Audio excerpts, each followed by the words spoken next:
네, 반갑습니다. 오늘 부정육부 모임을 시작하려고 합니다. 기도로 시작하겠습니다.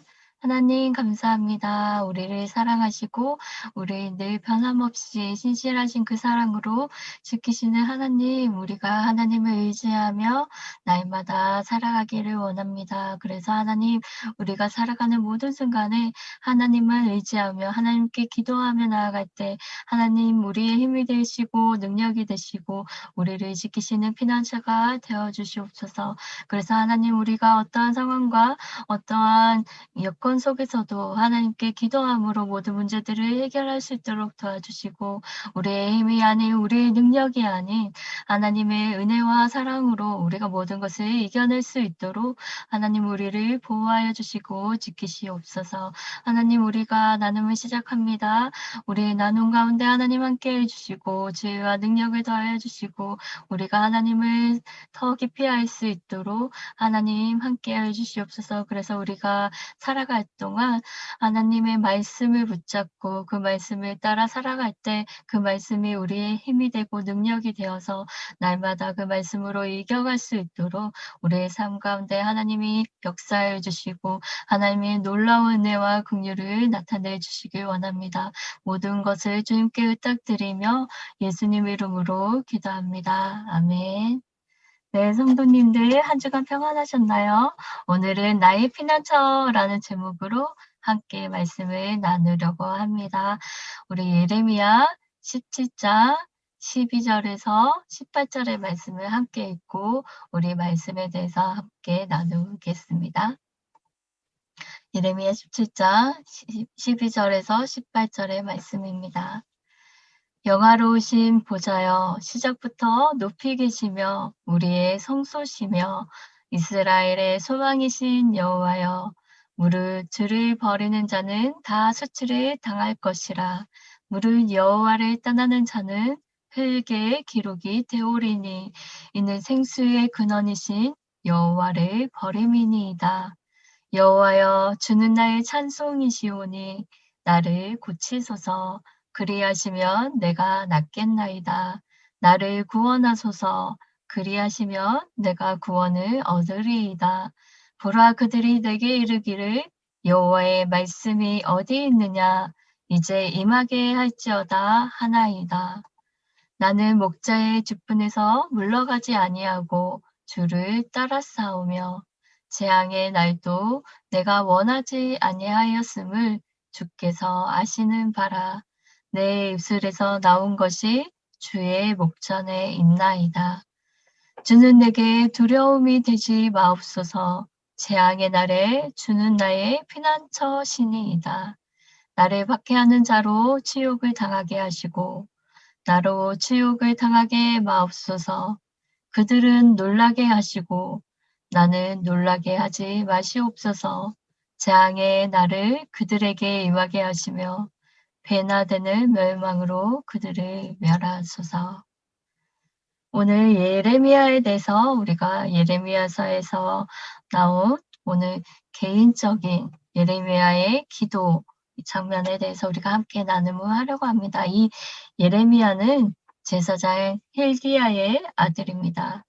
이 예레미야는 예언자고 선지자잖아요. 그는 하나님의 말씀을 다하거나 빼거나 그렇게 하지 않았던, 그래서 그대로 하나님의 말씀을 신실하게 전한 예언자고 선지자였습니다. 구약 성경에는 여호와가 이같이 이르노라 아니면 여호와의 말씀이니라라는 표현이 349회나 언급되고 있습니다. 그중에서 이 예레미야서에서 157번이 사용되고 있습니다. 따라서 이 시대에 참 많은 선지자들이 있었지만 그때 거짓 예언자들이 많이 있었습니다. 아니야, 이 땅에 이 나라는 결코 망하지 않을 거야. 심판은 일어나지 않을 거야. 이렇게 거짓으로 얘기했던 거짓 예언자들이 정말로 많은 시대에서 이 예레미야 선지자는 하나님의 말씀을 정직하게 선포했던 것입니다. 유다 백성들아 들어라. 하나님께서 너희에게 심판의 날을 임하게 하실 것이다. 하나님께서 심판할 것이다. 이렇게 심판의 날을 선포했습니다. 그것은 바로 이스라엘의 소망이 되신 하나님을 이 유다 백성들이 떠나고 하나님께 예배하지 않았던 그 시대였기 때문에 하나님은 심판에 대해서 예레미야에게 말씀하셨고 이 예레미야 선지자는 정직하게 그것을 전달하였던 것입니다. 이 예레미야는 이 본문 말씀에서 하나님을 어떤 분으로 고백하고 있을까요? 우리 한번 살펴보겠습니다. 예레미야 17장 12절에서 13절과 17절의 말씀에서 예레미야가 하나님에 대해서 어떤 분으로 고백하는지 우리 한번 살펴보도록 하겠습니다. 영화로우신 보좌여, 시작부터 높이 계시며 우리의 성소시며 이스라엘의 소망이신 여호와여, 무릇 주를 버리는 자는 다 수치를 당할 것이라. 무릇 여호와를 떠나는 자는 흙에 기록이 되오리니 이는 생수의 근원이신 여호와를 버림이니이다. 주는 내게 두려움이 되지 마옵소서. 재앙의 날에 주는 나의 피난처시니이다. 우리 먼저 12절에 예레미야는 하나님을 향해서 이렇게 고백을 합니다. 하나님, 당신은 영화로우신 보좌시며 시작부터 높이 계시며 우리의 성소이십니다. 이렇게 고백하고 있는 것입니다. 그리고 13절에서는 이스라엘의 소망이신 하나님이십니다. 그리고 생수의 근원이신 여호와이십니다. 이렇게 고백하고 있습니다. 또 17절에 가서는 나의 피난처가 되시는 하나님이십니다. 이렇게 나의 피난처라고 고백을 합니다. 영화로우신 보좌, 또 시작부터 높이 계신 우리의 성소이신 하나님은 그 이스라엘 백성과 함께 관계하며 그 건축했던 예루살렘 성을 가리키고 있습니다. 그곳에서 하나님과 이스라엘 백성은 깊은 관계 안에서 제사를 드리고 만나는 시간을 가졌습니다. 그래서 예레미야는 이렇게 고백하고 있는 것입니다. 이 고백은 하나님의 백성인 이스라엘은 하나님께서 사랑하는 백성입니다. 이렇게 고백하는 의미가 됩니다. 그래서 이스라엘은 하나님의 백성으로서 하나님과 더불어 살아갈 수 있는 특권을 가진 백성이었습니다. 그러나 이 이스라엘 백성이, 유다 백성들은 하나님을 이제 저버리고 하나님을 떠났습니다. 그래서 하나님은 이 심판이 유다 백성에게 일어날 것이다. 재앙의 날이 일어날 것이다 말합니다. 그래서 13절에서 한번 살펴보면 예레미야는 여호와를 떠나는 자는 어떻게 된다고 하였습니까? 바로 주를 버리는 자는 다 숙치를 당할 것이고 또 여호와를 떠나는 자는 흙에 기록이 될 것이다. 이렇게 말하고 있습니다. 그래서 예레미야는 여호와를 떠나는 자는 흙에 기록될 것이다 말합니다. 그 이유가 바로 생수의 근원이신 여호와를 버렸기 때문에 그들은 흙에 기록될 것입니다. 이 흙으로 기록되고 하나님과 단절되면서 살아간다는 것은 바로 하나님께 속한 자가 아니고 이 세상에 속한 자가 그런 삶을 살아가게 된다는 의미입니다. 따라서 하나님을 떠난 자는 구원을 받지 못하게 되는 것입니다. 그러면 이스라엘 백성들은 이 예레미야를 통해서 하나님께서 이 유다 백성들을 심판할 것이다 라는 심판의 메시지를 들었습니다. 그 심판의 메시지를 들은 유다 백성들은 어떻게 반응을 했을까요? 우리 다시 한번 13절과 15절을 통해서 살펴보겠습니다. 이스라엘의 소망이신 여호와여, 무릇 주를 버리는 자는 다 수치를 당할 것이라. 무릇 여호와를 떠나는 자는 흙에 기록이 되오리니 이는 생수의 근원이신 여호와를 버림이니이다. 보라, 그들이 내게 이르기를 여호와의 말씀이 어디 있느냐?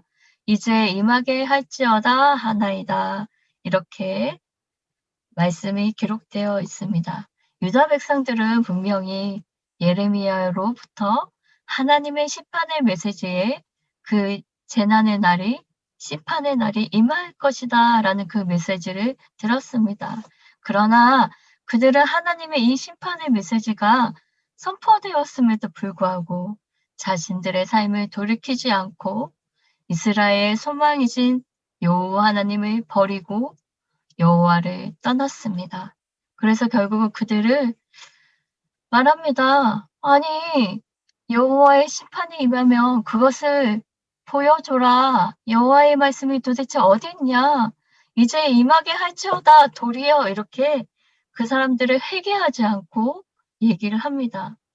심판의 메시지가 재앙의 날이 임할 거라는 그 말을 들었으면 그래서 이렇게 계속해서 심판이 아직은 일어나지 않고 선포만 되고 있으니까 그 심판이 지연되는 그 기간까지 심판이 오기 전까지 그들이 해야 할 것을 바로 하나님께 돌아가고 하나님께 백성으로서 다시 하나님과 깊은 관계 안에서 회개하며 나아가야 하는데 그래서 하나님이 이 심판의 날을 유보하시는 것이 이 백성들이 여호와께로 돌아오기를 기다리고 계시는 것이었는데 그것을 깨달아 알았다면 돌아와서 하나님께 엎드려 기도했어야 되는 것입니다. 그럼에도 불구하고 그들은 그냥 "아니 하나님 말씀이 어딨냐. 빨리 임하게 하라 이제."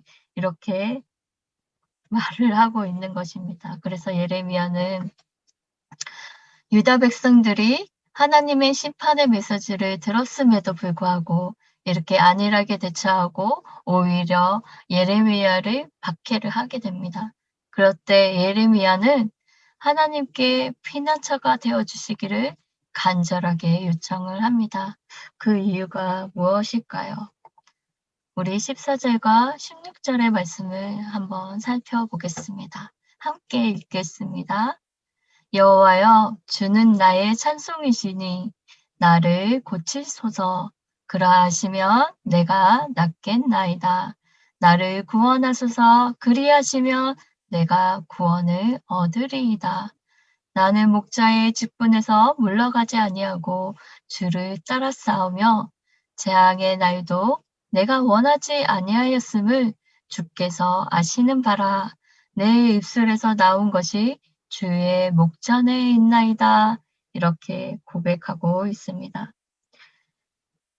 지금 예레미야는 하나님께 자신의 고통에 대해서 아뢰고 또 눈물을 흘리며 말을 하고 있습니다.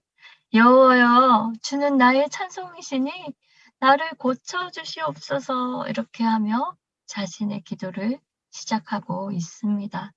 예레미야는 지금 자기가 당하고 있는 이 마음의 고통을 해결할 수 있는 분이 하나님뿐이 없다. 그 하나님을 의지하고 하나님을 붙잡고 하나님께 간구하고 있는 것입니다.